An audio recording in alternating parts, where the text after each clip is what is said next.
আগে উমরার সফর থেকে অনেকে ফিরে আসছে। আমরা প্রত্যেকেই জানি ট্যুরে যায়, হজে যায়, উমরায় যায়। এরা যখন যাওয়ার সময় বিমানের টিকিট করে তো আসারটাও একই সঙ্গে করে ফেলে, একই সঙ্গে আসারটাও করে ফেলে, দুইটা একসঙ্গে করতে হয়। ইচ্ছা করলে অবশ্য আগে পরে আসার যাওয়ার ব্যবস্থা আছে, কিন্তু হজ উমরার সিস্টেম হলো যাওয়া আসার টিকিট একই সাথে করতে হয়। মুহতারাম হাজিরিন, রব্বুল আলামিন আমাদেরকে এই পৃথিবীতে যখন পাঠিয়েছেন তখনই আমাদেরকে ব্যাক ডেট দিয়ে পাঠিয়েছেন। এই পৃথিবী থেকে আবার চলে যাব কখন, কোন রাত্রে, কোন দিনে, কোন সকালে, কোন সন্ধ্যায়, কোন দুপুরে, কখন যাব, কোন অবস্থায় যাব, এর পদ্ধতি কমপ্লিট করে এরপরে আমাকে পৃথিবীতে পাঠানো হয়েছে। রব যে টাইম দিয়েছেন এই টাইমের 1 সেকেন্ড এদিক ওদিক করার ক্ষমতা পৃথিবী কারো নাই। পৃথিবীর সমস্ত লাইফ সাপোর্ট যদি একত্রিত করে আমাকে 1 মিনিট বেশি বাঁচাইতে চায়, এই ক্ষমতা পৃথিবীর কোনো লাইফ সাপোর্টারদের নাই।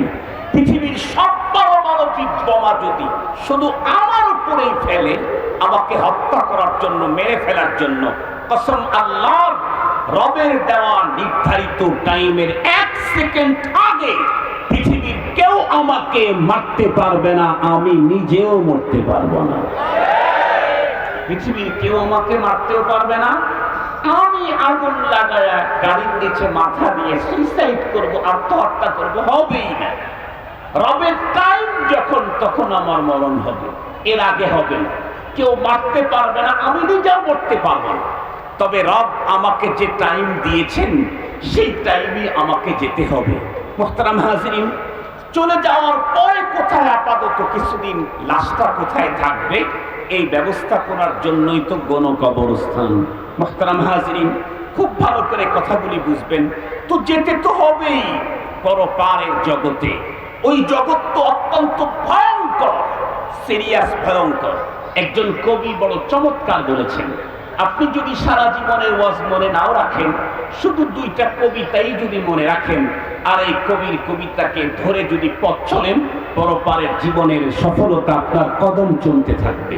আমি কবিতা 2টা আপনাদের খেদমতে পেশ করি। একজন কবি বড় চমৎকার বলেছেন। কবি বলেন, আয়া সাহিবাত যামবি লা তাকনাতু ফাইন্নাল ইলাহা রাউফুন রাউফ ওয়ালা তারহালান্না বিলা উদ্দাতিন ফাইন্নাত তারিকা মাখুফুন মাখুফ। কবি ডেকে বলেন, এ অপরাধী গুনাহগার, তোমার গুনাহ কি পরিমাণে আছে? পাহাড় সম পরিমাণ, নাকি আসমান সমান, নাকি পুরা জমিনটা তোমার গুনায় ভরে গেছে? অপরাধ তোমার যতই হোক না কেন, তোমাকে একটা মেসেজ দিচ্ছি, লা তাকনাতু। এই মেসেজ শুধু কবি নিজে দিয়েছেন তা না, বরং লা তাকনাতু বলে মেসেজ দিয়েছেন রব্বুল আলামিন কোরআনে হাকিমে। রব বলেছেন লা তাকনাতু, এই মেসেজ রবের দেওয়া। আল্লাহর রহমত থেকে নিরাশ হও না, যত অপরাধী হোক কেন। ফাইন্নাল ইলাহা রাউফুন রাউফ, আমাদের রব যিনি, আমাদের সব যিনি, উনি বড় বহুত বড় সিরিয়াস দয়াশীল। কেমন দয়া তার? হাদিসে কুদসির ভিতরে আমার পয়গম্বর বলেন, আল্লাহ পাক বলেছেন, ইন্না রাহমাতি সাবাকাত গাযাবি, আমার রাগও আছে, আমার মায়াও আছে। তুমি পৃথিবীর মানুষ মনে রেখো, আমার রাগ সবসময় আমার মায়া রাগের চাইতে অনেক বেশি। রাগের চাইতে আমার মায়া অনেক বেশি।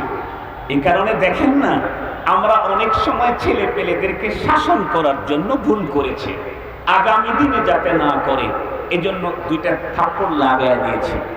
থাপ্পড় লাগানোর পরে বাবা যে, ও সন্তান যখন কাঁদতে থাকে, ওর যখন চোখের পানি ঝরতে থাকে, বাবা তখন আর সইতে পারে না।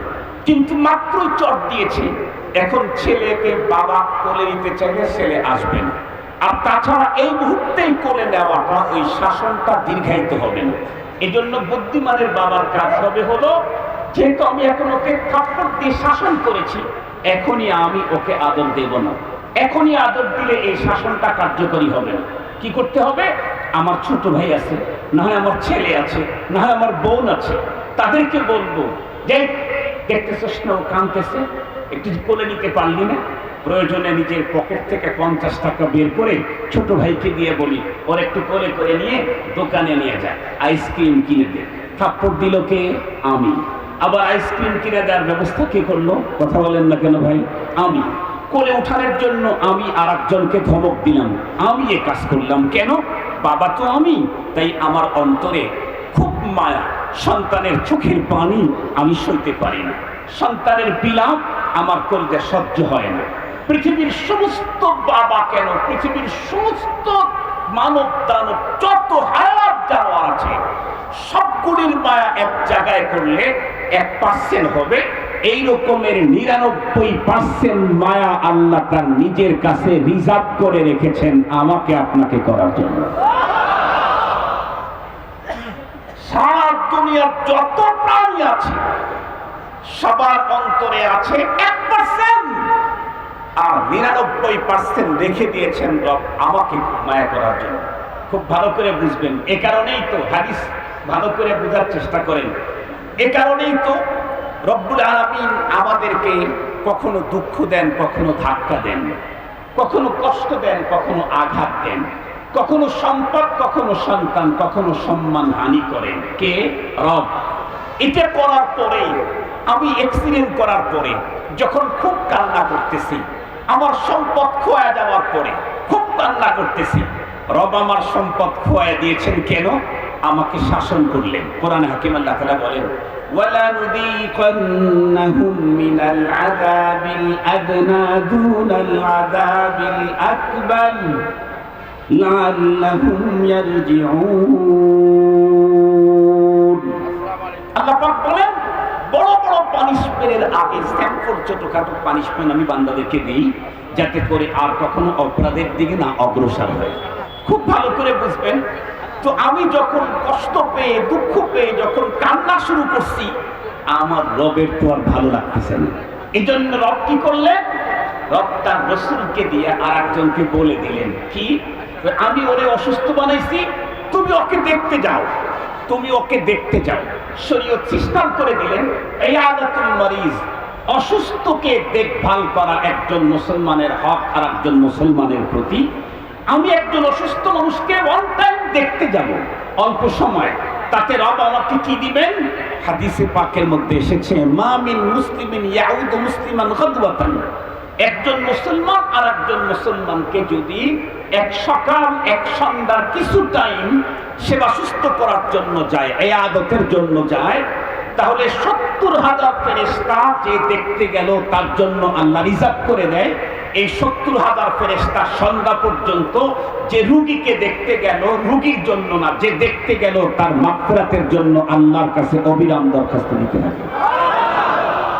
আমি হাদিস খুব ভাবলাম যে অসুস্থ তো আল্লাহই আমাকে দিলেন, সাথে সাথে আরেকটা ভাইকে আমার কাছে পাঠাবার জন্য এত বড় অফার দিলেন কি, তুই আমার ওই বান্দার কাছে যাবি, 2 মিনিট বসবি, বলবি যে মুসিবত আল্লাহর পক্ষ থেকে আসে, আল্লাহই দূর করে দিবে। এতটুকুন কথা বলতেই রব্বুল আলামিন যে দেখতে গেল তার জন্য 70,000 ফেরেশতা রিজার্ভ করলেন। কেন? কারণ হলো দুঃখ আল্লাহ দিয়েছেন, সেই দুঃখটা যাতে আমার অন্তরে না থাকে, এই জন্য আমার ভাইকে কোটি কোটি নেকির অফার দিয়ে আমার কাছে পৌঁছায় দিয়েছেন আল্লাহ। মুসলমান ভাইরা আমার কথা ভালো করে বুঝবেন। যেই কথাগুলি বলতেছিলাম মূল টার্গেট হলো এই পৃথিবী ছেড়ে পরপারের জগতে আমাকে যেতেই হবে। জীবনে অপরাধ করেছি অনেক, তাতে নিরাশ হওয়ার কিছু নেই, কারণ আল্লাহ পাক রব্বুল আলামিন এত বড় দয়া, এত বড় মায়ার মালিক। আমি 1000 বছর পর্যন্ত যত অপরাধ করতে পারি, সকল অপরাধের পরে যখন কান্নায় ভেঙে পড়ব, দিলে দিলে মালিকের সঙ্গে যখন শেয়ার করব, আর চোখের কর্নার দিয়ে 2 ফোঁটা পানি যখন জমিনের ভিতরে ছেড়ে দেব, আমার রব তখন আমার 2 ফোঁটা চোখের পানি সহ্য করতে পারবেন না, মুহূর্তেই মাফ করে দিবে। এজন্য নিরাশ হওয়ার কোনো সুযোগ নাই। সাথে সাথে কবি আরো একটা গুরুত্বপূর্ণ মেসেজ দিয়েছেন, ওয়ালা তারহালান্না বিলা উদ্দাতিন ফাইন্নাত তারিকা মাখুফুন মাখুফ। রব্বুল আলামিন এত দয়ার সাগর, করুণার আধার, তাই বলে তুমি পুঁজি ছাড়া কবরের পথের যাত্রা কখনোই করতে যেও না মুসলমান। কেন? কারণ কবরের পথটা বড় ভয়ঙ্কর, বড় টিয়ারিং, বড় ডেঞ্জারাস। এই পথের বাঁকে বাঁকে, ফাঁকে ফাঁকে আল্লাহ পাকের পক্ষ থেকে মোবাইল কোড বসানো আছে। এই জন্য আমাদেরকে দুনিয়া থেকে কম পক্ষে 2টা পুঁজি নিয়ে কবরের পথে যাত্রা করা লাগবে, অন্যথায় অবস্থা বড় বেগতিক হয়ে যাবে।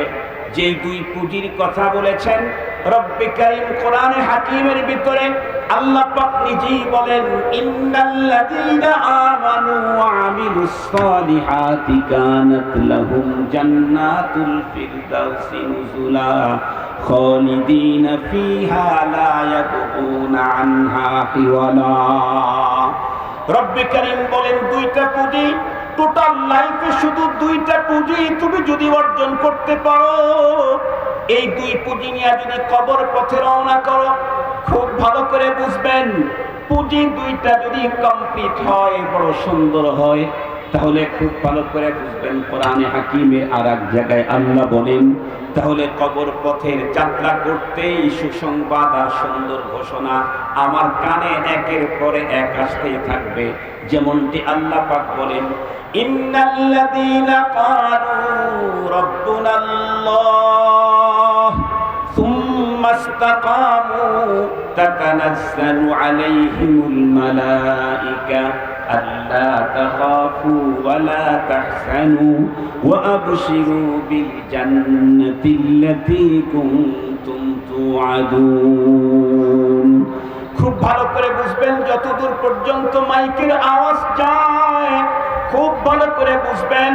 মুহতারাম হাজিরিন, এই পৃথিবীর যে সমস্ত মানুষগুলি টোটাল লাইফে প্রথম নাম্বার যেই পুঁজি দরকার পরপারের মুক্তি নিশ্চিত করার জন্য, তার প্রথম নাম্বার হলো ঈমান, দ্বিতীয় নাম্বারের পুঁজি হলো নেক আমল।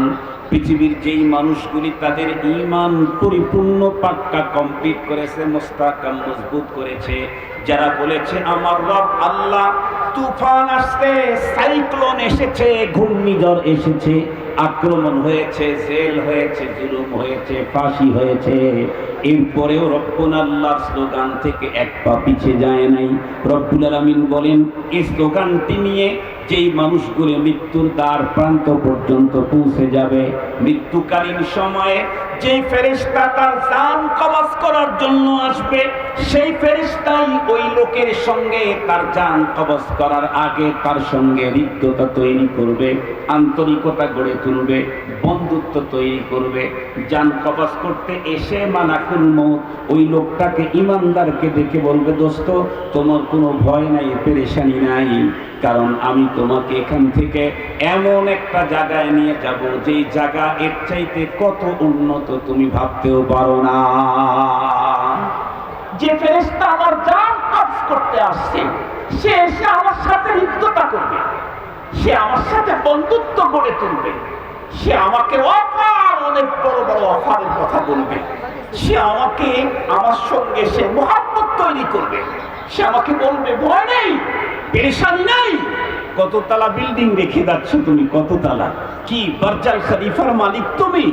দুবাইয়ের সবচেয়ে পৃথিবীর উঁচু বিল্ডিং বর্তমান দুবাইতে, এই বিল্ডিং এর মালিক তুমি, তাতেও কোনো পেরেশানি নেই। কেন?